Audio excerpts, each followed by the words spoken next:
बिस्मिल्लाहिर्रहमानिर्रहीम। ये टॉपिक हमने बेटा शुरू किया था, that is called thermo regulation. Body के अंदर टेम्परेचर को इंटरनल कंडीशन के अंदर बॉडी के टेम्परेचर को मेंटेन रखा जाए with in a narrow range, एक खास हद के अंदर इस अमल को कहते हैं थर्मो रेगुलेशन। तो थर्मो रेगुलेशन एनिमल्स के अंदर, एनिमल्स भी हमने लास्ट टाइम क्लासिफिकेशन पढ़ी थी। कुछ एनिमल बॉडी के टेम्परेचर को मेंटेन रखते हैं और कुछ बॉडी के टेम्परेचर को मेंटेन नहीं रख सकते।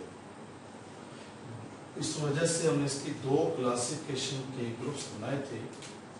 एक को हमने रखा था they are called cold blooded animals,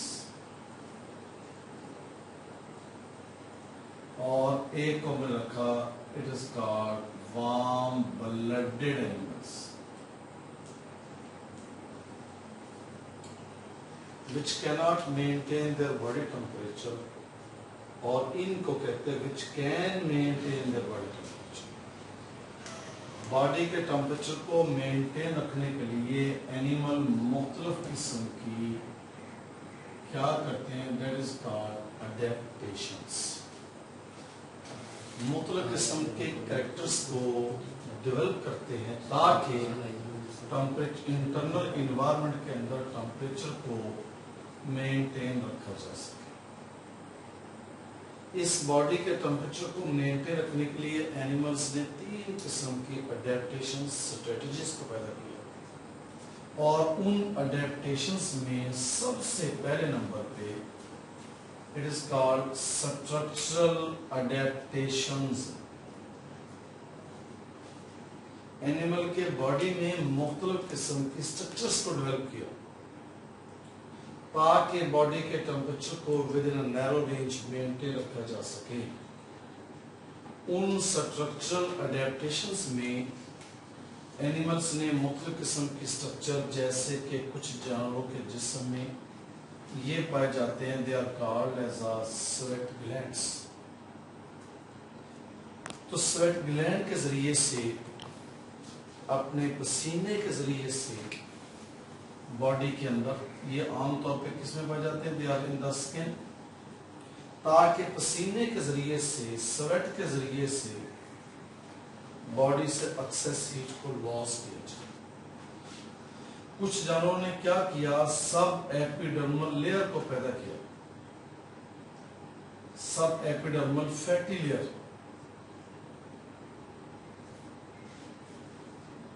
सब कहते हैं के साथ छोटा, डर्मस के साथ, सब डर्मल व्यक्ति कहें, सब एपिडर्मल, सब डर्मल फैटी लेयर। ये डर्मस है, इस डर्मस के साथ ये जो लोअर एपिडर्मस की शक्ल में फैटी लेयर को पैदा किया, और ये फैटी लेयर क्या करती है, अंदर से हीट को लॉस नहीं होने देती।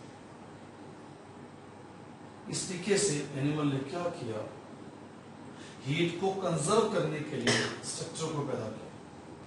अगर हीट ज्यादा है तो उसको लॉस किया स्वेट के जरिए से, और अगर हीट कम है तो उसको कंजर्व किया सबडर्मल फैटी लेयर के जरिए से, जिसको आमतौर पर क्या कहते हैं, it is called as a pelage. तो इस किस्म की अडेप्टेशंस को कहते हैं स्ट्रक्चरल अडेप्टेशंस, ताकि बॉडी के अंदर एक्सेस हीट हो या कम हीट हो। एक्सेस हो तो बॉडी से लॉस किया जाए, कम हो तो उसको कंजर्व करने के लिए बॉडी के स्किन के अंदर मुख्तलिफ स्ट्रक्चर्स को पैदा किया। इस अडेप्टेशंस को कहते हैं structural adaptation. Number 2 is called as a behavioural adaptations.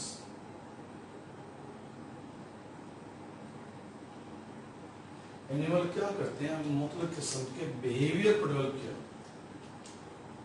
ताकि एनवायरनमेंट के अंदर अब उनको फेस कर सके। इस फेसिंग कंडीशन के लिए उन जानवरों ने क्या किया, अगर टेम्परेचर कम है या टेम्परेचर ज्यादा है तो बॉडी के मुख्तलिफ किस्म के बिहेवियर, जैसे मिसाल के तौर पर इंसान के लिहाज से मैं बात कह देता हूँ।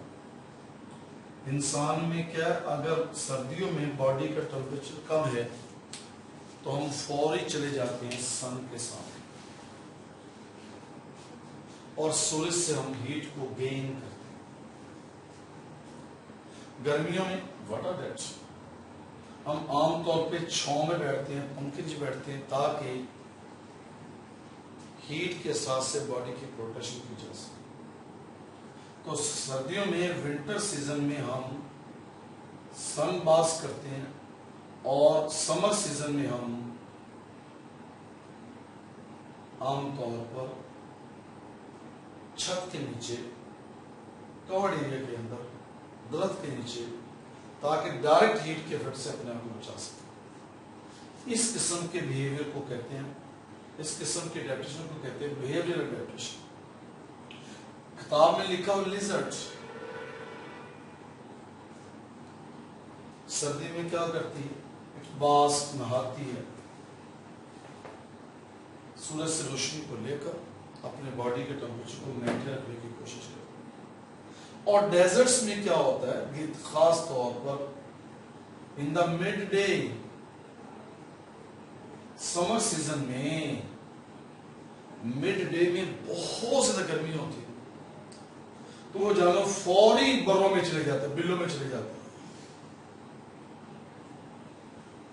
और जो बिल है वहां पर क्योंकि मिट्टी होती है नमदार, वहां पर उस नमदार मिट्टी की वजह से टेम्परेचर कम होता है, तो नतीजतन जानवर आसानी के साथ बिलों में रहकर गर्मी के साथ से बचने की कोशिश करते। तो गर्मी के अंदर बिलों में चले जाना और रात को खुराक के लिए सरफेस पे आ जाना, इस अडेप्टेशन को कहते हैं बिहेवियरल अडेप्टेशन। तीसरे नंबर पे और सबसे important, it is called physiological adaptations.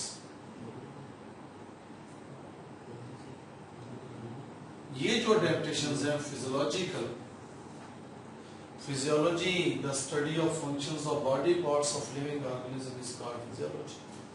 तो फिजियोलॉजिकल अडेप्टेशंस के लिए जानवर क्या करते हैं, बॉडी के अंदर मुख्तलिफ किस्म के फंक्शंस परफॉर्म होते हैं, जिसमें मुख्तलिफ किस्म के क्या कहते हैं, it is called as a metabolic भी होते हैं, और उसके साथ साथ फिजियोलॉजिकल जो फैक्टर्स होते हैं उनके जरिए से बॉडी के टेम्परेचर को आमतौर पर क्या रखा जाता है, दे स्टार्ट टू मेंटेन। इसके लिए जानवर जो है, इंसान जो है, दो किस्म के मैकेनिज्म रखते हैं। एक को कहते हैं वैसोडाइलेशन और एक को कहते हैं वैसोकंस्ट्रिक्शन। वैसो कहते हैं वैसल नाली को, डायलेशन कहते हैं फूलने का अमल, वैसो नाली, कंस्ट्रक्शन सिकुड़ने का अमल। अगर जिस्म में टेम्परेचर ज्यादा है, यानी हीट ज्यादा, तो बॉडी फिर क्या करता है, फिजियोलॉजिकल, जब हीट ज्यादा होती है पैगाम जाता है दिमाग के पास, तो दिमाग हुक्म देता है स्किन के नीचे खून की नालियों को, इन कैपिलरीज को, दे स्टार्ट टू डायलेट, जिसकी वजह से ब्लड फ्लो ज्यादा होता है और ज्यादा से ज्यादा हीट जो है यहाँ से एस्केप होती है, जिसके नतीजे से टेम्परेचर आहिस्ता आहिस्ता कम हो जाता है। और साथ ही स्किन के नीचे ये ग्लैंड्स मौजूद हैं, जिसको क्या कहते हैं, स्वेट ग्लैंड्स। ये एक्टिव होते हैं और ये एक्टिव होकर ये पसीना क्या करता है, नीचे से, बॉडी से, खून की नाली से हीट को लेकर आहिस्ता आहिस्ता इवेपोरेट होता है, जिसके नतीजे से जिस्म का टेम्परेचर आहिस्ता आहिस्ता कम, एक किस्म का जिस्म को क्या देते हैं, it is called as a cooling effect. क्योंकि खून की नाली का फूल जाना, ब्लड का फ्लो ज्यादा होना, ताकि हीट ज्यादा लॉस हो, इस वजह से इस अमल का नाम क्या कहते हैं, vasodilation, and it is called as a physiological adaptation. This is called skin. In case of summer season, heat कम है, अगर बॉडी में हीट कम पैदा हो गई, लो। तो ये जो खून की नाली होती है स्किन के नीचे, these blood vessels start to constrict. जब start to constrict, blood flow कम होने की वजह से हीट के लॉस होने के चांसेस कम होंगे। जब हीट लॉस कम होगी तो नतीजतन हीट को आसानी के साथ क्या किया जाएगा, कंजर्व किया जाएगा। और साथ ही हमारे जो मसल्स होते हैं दे स्टार्ट टू कंट्रैक्ट, और उससे जिस्म में आहिस्ता आहिस्ता बाई प्रोडक्ट के तौर पर हीट पैदा हो। तो नतीजतन आहिस्ता आहिस्ता हीट के जरिए से बॉडी के टेम्परेचर को मेंटेन रखा जाता है। इस इफेक्ट को हम क्या कहते हैं, it is called as a warming effect. ताकि हीट को कंजर्व करके बॉडी के टेम्परेचर को मेंटेन रखा जाए, इस कंडीशन में खून की नाली जो है वो कंस्ट्रिक्ट होती है। इस वजह से इस अमल को क्या कहते हैं, वैसोकंस्ट्रिक्शन। तो अगर हीट ज्यादा होगी तो वैसोडाइलेशन, अगर बॉडी में हीट कम है तो वैसोकंस्ट्रिक्शन। इसमें बॉडी से हीट को लॉस करके जिस्म को कूलिंग इफेक्ट, इसमें हीट को कंजर्व करके जिस्म को वार्मिंग मैकेनिज्म के जरिए से प्रोटेक्शन दी जाती है। ऐसी एडेप्टेशंस को कहते हैं they are called physiological adaptations के नाम से।